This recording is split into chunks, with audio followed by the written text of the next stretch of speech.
Leitura do capítulo 29. O despertar. Seção 1. Fechar a brecha. Não existe tempo, lugar ou estado dos quais Deus esteja ausente. Não existe nada a ser temido. Não existe nenhuma forma na qual se possa conceber uma brecha na integridade que lhe é própria. Uma brecha na integridade de Deus, integridade essa que é própria de Deus.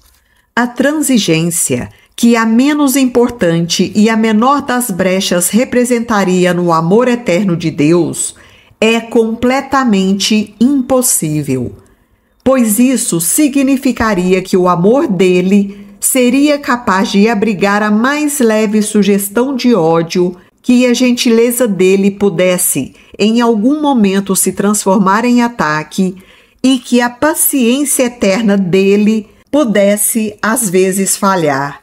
Você acredita em tudo isso sempre que percebe uma brecha entre você e o seu irmão. Como poderia, então, confiar em Deus?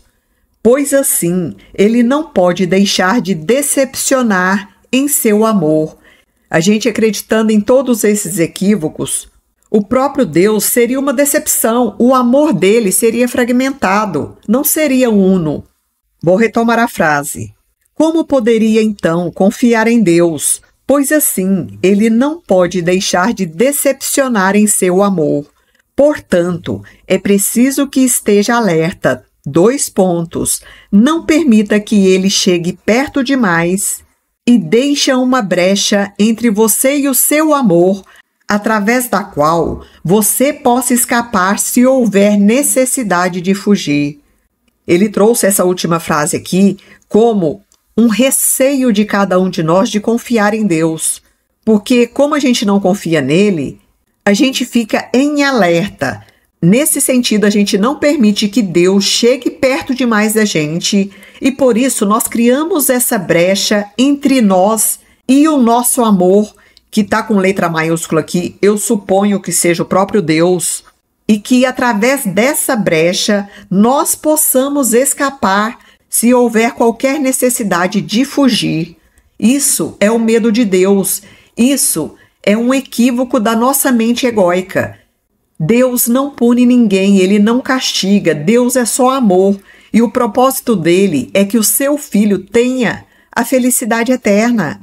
Aqui se vê com a maior clareza o medo de Deus, pois o amor é traiçoeiro para aqueles que têm medo, uma vez que o medo e o ódio não podem nunca estar separados. Ninguém que tenha ódio deixa de ter medo do amor e, por conseguinte, tem que ter medo de Deus. É certo que ele não sabe o que o amor significa. Essa pessoa que tem ódio, que tem medo, não sabe o que significa o amor. Ele teme amar e ama odiar, e assim pensa que o amor é amedrontador e que o ódio é amor. Essa é a consequência que a pequena brecha necessariamente traz àqueles que a apreciam e acham que ela é a sua salvação e a sua esperança. E na sequência ele traz uma exclamação: o medo de Deus. Olha só, esse é o maior obstáculo que a paz tem que atravessar, mas o medo ainda não se foi.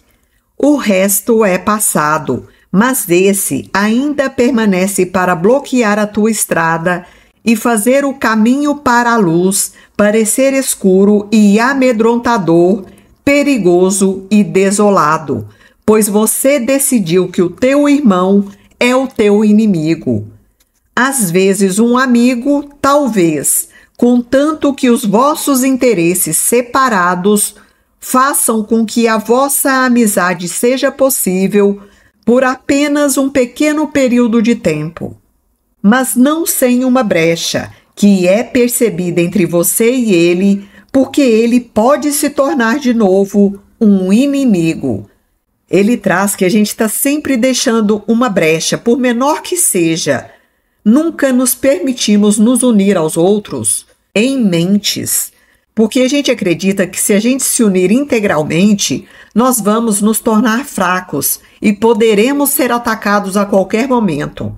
Porque na nossa mente doente, o outro, por mais que não pareça num primeiro momento, é o nosso inimigo, mas isso é uma ilusão.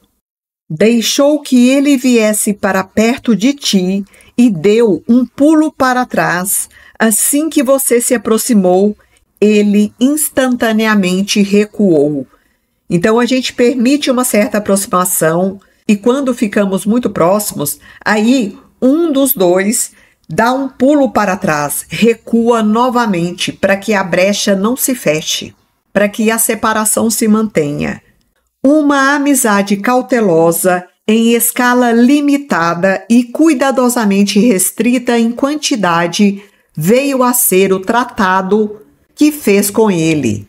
Assim, você e o seu irmão apenas compartilharam um pacto definido, no qual uma cláusula de separação foi o ponto central que ambos concordaram em manter intacto. E a violação dessa cláusula era vista como um rompimento do tratado, o qual não seria permitido. A brecha entre você e o seu irmão não diz respeito ao espaço existente entre dois corpos separados. E isso apenas parece estar dividindo as vossas mentes separadas, porque é sempre na mente. Ou as mentes estão unidas ou estão separadas.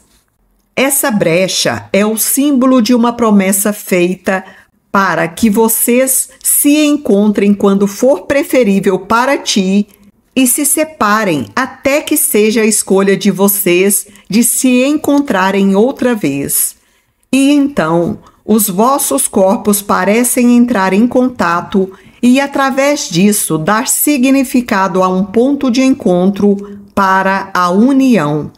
Mas é sempre possível para você e para ele tomar os vossos caminhos diferentes, ou seja, é sempre possível para uma das duas partes se separar novamente, com a condição do direito, e a palavra direito está entre aspas, com a condição do direito da separação, você e ele concordarão em ter um encontro de vez em quando e se manterem à parte um do outro nos intervalos da separação que, de fato, te protege do sacrifício do amor. O corpo te salva, pois ele foge do sacrifício total e te dá tempo de construir outra vez o teu ser separado, o qual você acredita verdadeiramente que irá diminuir à medida que você e o teu irmão se encontrarem novamente. A gente está sempre correndo, saindo fora dessa entrega do amor universal, porque a gente imagina que se unir a outras mentes nos torna fracos, nos torna vulneráveis. Mal sabemos que a nossa maior força, a nossa maior potência está justamente nessa união das mentes. Mas a gente precisa testar, aplicar isso na nossa vida, para ver o que faz sentido. Senão, a gente vai ficar apenas com as crenças limitantes que já habitam a nossa mente. E assim, a gente continua aprisionado nesse cenário de ilusão, de sofrimento, de doença e de morte.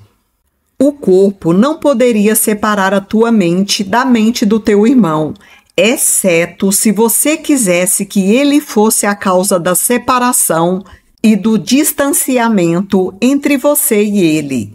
Assim, você atribui ao corpo um poder que não está nele. E aí está o poder que o corpo tem sobre ti. Pois agora você pensa que é ele que determina quando você e o seu irmão se encontrarão e que ele limita a sua capacidade de comungar mentalmente com teu irmão, de se unir mentalmente com o outro, no caso. E agora o corpo te diz aonde ir e como chegar lá, o que é viável para empreender e o que você não é capaz de fazer.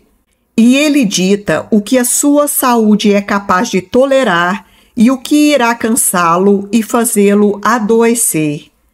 E as fraquezas inerentes ao corpo estabelecem os limites do que você quer fazer e mantém o teu propósito limitado e fraco. O corpo se acomodará a isso se você escolher que seja assim. Ele permitirá apenas indulgências limitadas ao amor, com intervalos de ódio entre eles. E ele comandará quando você deve amar e quando deverá se retrair com mais segurança para o medo. Ele ficará doente porque você não sabe o que o amor significa. E assim, tem que usar equivocadamente cada circunstância e cada pessoa que você encontra e ver nelas apenas um propósito que não é o teu. Não é o amor que pede sacrifício, mas é o medo que exige o sacrifício do amor, pois, na presença do amor, o medo não pode habitar. E, para que o ódio seja mantido, o amor tem que ser temido e tem que estar presente apenas algumas vezes e outras vezes deve desaparecer. Assim, o amor é visto como traiçoeiro porque ele parece ir e vir de forma incerta, mas sem te oferecer nenhuma estabilidade. Nesse contexto, você não vê como é limitada e fraca a tua aliança e com que frequência exigiu que o amor fosse embora e te deixasse serenamente só, em paz. A palavra paz está entre aspas, porque quando o amor vai embora, nós não ficamos em paz. Muito pelo contrário, a nossa mente fica aflita porque nós somos feitos a partir do amor universal. Então, a nossa essência é o amor. E quando o amor nos falta, consequentemente nos falta também a nossa paz e a nossa alegria. O corpo, inocente de qualquer meta que seja, é a desculpa que você dá para as várias metas que mantém e força o corpo a manter. Você não teme a fraqueza do corpo, mas a sua falta de força ou fraqueza. Nesse sentido aqui, está trazendo que a gente não teme a fraqueza do corpo físico em si, mas sim a falta de força ou fraqueza que nós estamos projetando no outro, no nosso irmão. Quer ter o conhecimento de que nada se interpõe entre você e o seu irmão? Traz essa pergunta. Quer mesmo saber que não existe nenhuma brecha atrás da qual possa se esconder? É outra pergunta. E olha o que ele traz na sequência. Existe um choque que vem àqueles que aprendem que o outro, que é o seu salvador, já não é mais o seu inimigo. Então, nós sentimos um impacto existencial muito grande quando a gente descobre que o outro é o nosso salvador e que ele nunca foi o nosso inimigo, que o outro está trazendo, em verdade, todas as curas que eu preciso, mas que foram projetadas nele através da sabedoria divina, para que eu pudesse olhar para ele, ver as minhas questões refletidas nele e me curar. Então, quando o despertar acontece, a gente se surpreende, a gente entra em choque e muitas vezes entra numa culpa muito profunda. Porém, rapidamente, percebendo que tudo é um e que a gente tem o poder de mudar a nossa realidade nesse exato momento, através de uma escolha, aí a nossa força interna se renova e a gente se sente parte de todo esse processo lindo de criação. E é onde as maiores mudanças acontecem na vida do ser humano. É muito bonito, né? Há um estado de alerta que surge com o aprendizado de que o corpo não é real. E existem implicações que parecem ser feitas de medo em torno da mensagem feliz de que Deus é amor. Entretanto, tudo o que acontece quando a brecha se vai é a paz eterna. Nada mais do que isso e nada menos. Sem o medo de Deus, o que poderia te induzir a abandoná-lo? Ele pergunta: se você não sente mais medo de Deus, o que vai te convencer a abandonar o próprio Deus? Porque é justamente agora, descobrindo isso, que a gente vai querer se unir mais ainda a Ele. Que brinquedos ou truques poderiam existir na brecha, capazes de te afastar por um instante do seu amor, do amor de Deus? Você permitiria que o corpo dissesse não ao chamado do céu, caso não tivesse medo de encontrar a perda do teu ser ao achar Deus?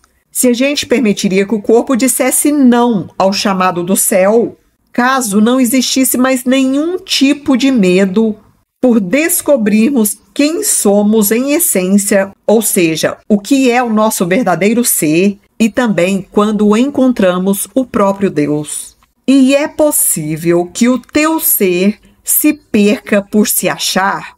Essa é a pergunta final. É impossível que a gente perca o nosso ser quando a gente se acha, quando a gente se encontra, quando a gente descobre quem a gente é e tudo aquilo que viemos fazer aqui. Fim da leitura do livro-texto.